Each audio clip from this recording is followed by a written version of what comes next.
स्वागत है अपने YouTube channel we study point में। हमारे द्वारा डेली करंट अफेयर्स की सीरीज कंटिन्यू है, जो कि UPSI, UPPCS, UPSSC, SSC एवं अन्य एग्जाम के दृष्टिकोण से अति महत्वपूर्ण है।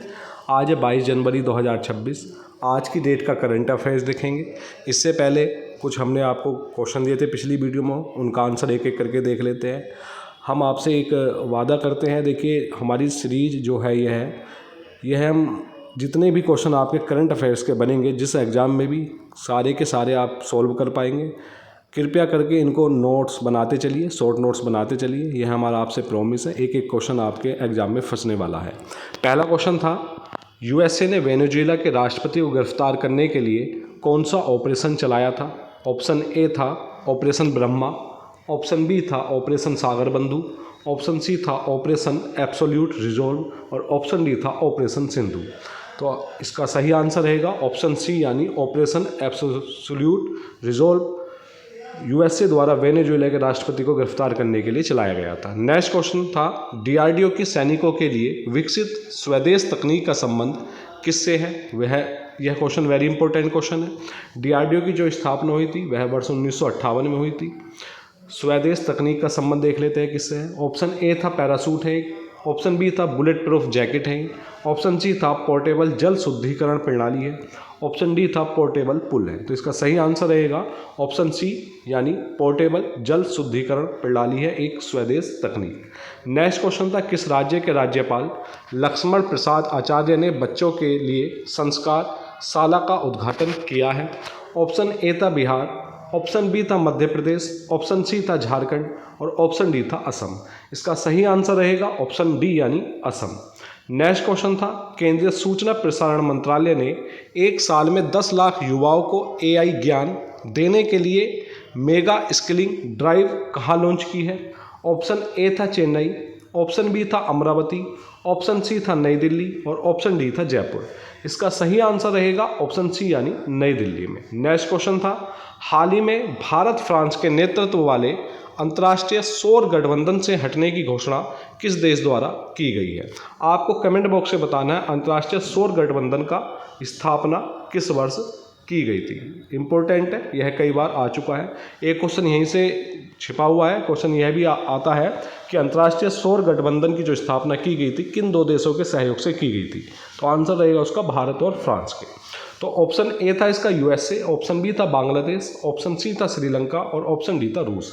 इसका सही आंसर रहेगा ऑप्शन ए, यानी संयुक्त राज्य अमेरिका। आज की क्लास का पहला क्वेश्चन देख लेते हैं। हाल ही में केरल ने प्रवासी भारतीयों के लिए मतदाता दस्तावेज जमा करने की प्रक्रिया को आसान बनाने के लिए इरोनेट प्रणाली शुरू की है। डायरेक्ट क्वेश्चन आपसे पूछा जा सकता है कि ERONET प्रणाली किस राज्य द्वारा शुरू की गई? तो आंसर रहेगा केरल।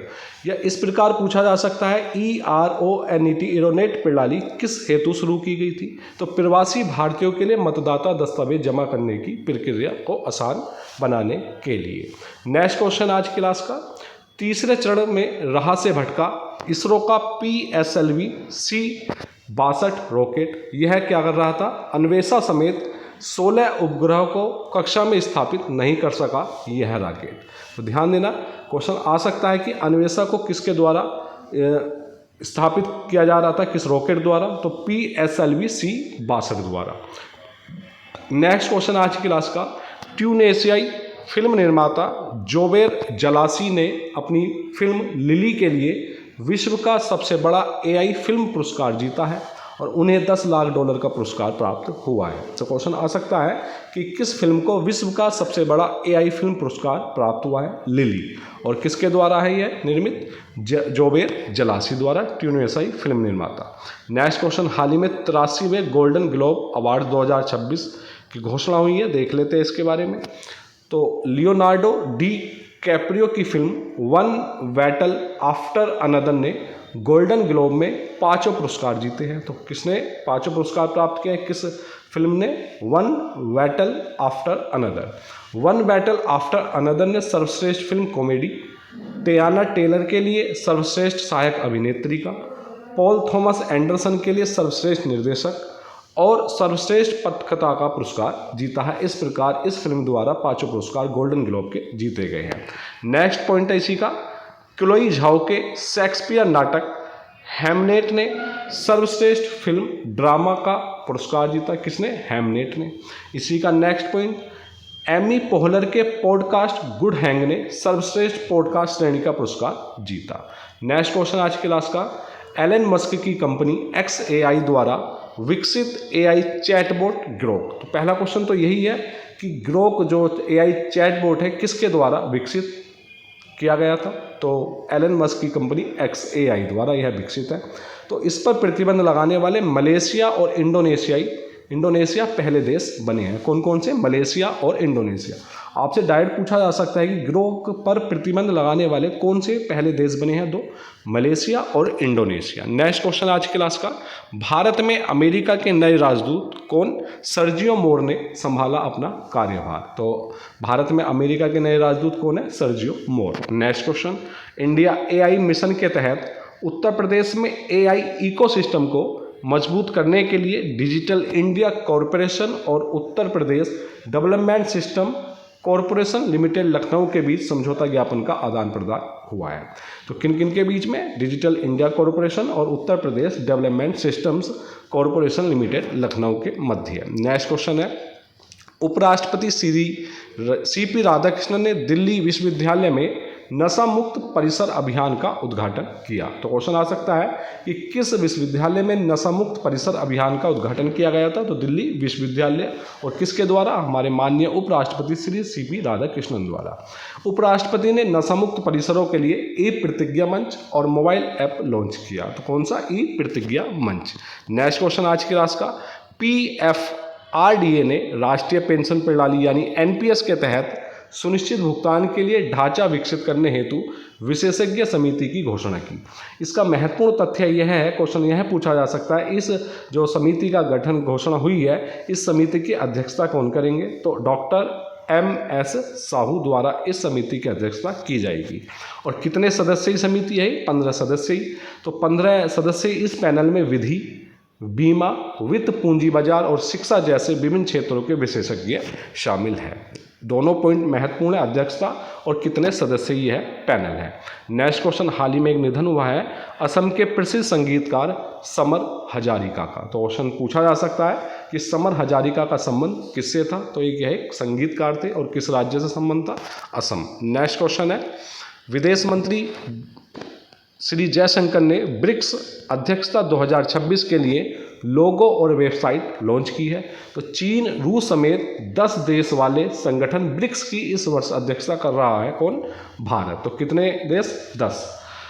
20वीं वर्षगांठ मनाएगा इस वर्ष ब्रिक्स और भारत की अध्यक्षता वैश्विक कल्याण को आगे बढ़ने पर केंद्रित होगी। नेक्स्ट पॉइंट, ईरान से व्यापार करने वाले देशों पर अब लगेगा 25% टैरिफ। तो जो भी ईरान से व्यापार करेगा उस पर USA द्वारा 25% टैरिफ लगाया जाएगा। यह अमेरिका के राष्ट्रपति डोनाल्ड ट्रंप द्वारा नया फरमान जारी किया गया है। तो डोनाल्ड ट्रंप के इस नए फरमान से भारत पर व्यापक असर पड़ने की आशंका है। 50% पहले से झेल रहे भारत पर कुल टैरिफ हो सकता है अब 75%। और ईरान से कारोबार करने वाले देशों को अमेरिका से व्यापार में होगा नुकसान। नेक्स्ट पॉइंट, HAL द्वारा प्रायोजित पर्वतारोही अरित्रा राय ने एकल अभियान में माउंट एकोनकागुआ की चोटी पर विजय प्राप्त की।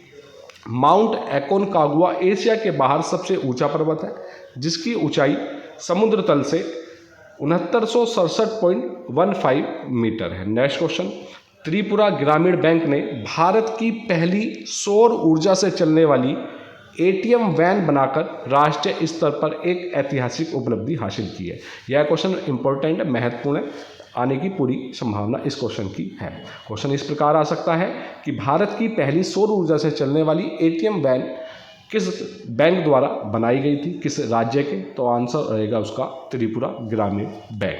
आज की क्लास के कुछ क्वेश्चन है निम्न प्रकार, जिनका आंसर आपको हमें कमेंट बॉक्स में बताना है, अन्यथा की दृष्टि में इनके आंसर आपको कल की वीडियो में बताए जाएंगे। और यह क्वेश्चन बहुत ही ज़्यादा महत्वपूर्ण होता है, इसलिए ध्यानपूर्वक आप देखिएगा। पहला क्वेश्चन है, नई दिल्ली विश्व पुस्तक मेले 2026 का गेस्ट ऑनर देश कौन सा है? यह हम पूर्व में भी आपको बता चुके हैं। तो विश्व पुस्तक मेला का आयोजन कहाँ पर है इस बार? नई दिल्ली भारत मंडपम में। ऑप्शन ए है डेनमार्क, ऑप्शन बी है कतर, ऑप्शन सी है स्पेन और ऑप्शन डी है नीदरलैंड। नेक्स्ट क्वेश्चन है आपके लिए, वित्त वर्ष 2025-26 के लिए देश की जीडीपी में कितने प्रतिशत वृद्धि का अग्रिम अनुमान जारी किया गया है? Option A 7.4%, option B 7.1%, option C 8% और ऑप्शन डी 8.4%। नेक्स्ट क्वेश्चन, भारतीय विशिष्ट पहचान प्राधिकरण UIDAI ने कौन सा शुभंकर लॉन्च किया है? Very important question. Option A Khamma Khadi, option B Moga, option C Shakti और option D Uday. Next question, हाल ही में एकीकृत डिजिटल पोर्टल पंखुंडी किसने लॉन्च किया है? बहुत महत्वपूर्ण क्वेश्चन है ये, हम पूर्व में भी आपको बता चुके हैं। ऑप्शन ए महिला एवं बाल विकास मंत्रालय, ऑप्शन बी सहकारिता मंत्रालय, ऑप्शन सी स्वास्थ्य मंत्रालय और ऑप्शन डी शिक्षा मंत्रालय। आज की क्लास का लास्ट क्वेश्चन, हाल ही में किसने क्षेत्रीय AI प्रभाव सम्मेलन की मेजबानी की है? Option A Rajasthan, option B Gujarat, option C Maharashtra और ऑप्शन डी तमिलनाडु। आप इस वीडियो की PDF हमारे टेलीग्राम ग्रुप से प्राप्त कर सकते हैं, जिसका लिंक हमने डिस्क्रिप्शन में दे दिया है। और दोस्तों, हमारे YouTube channel VA study point को ढेर सारा प्यार दें, सब्सक्राइब करें, शेयर करें, लाइक करें और आपको वीडियो अच्छी लग रही है तो ज़्यादा से ज़्यादा कमेंट करें और हमें सुझाव दें। धन्यवाद।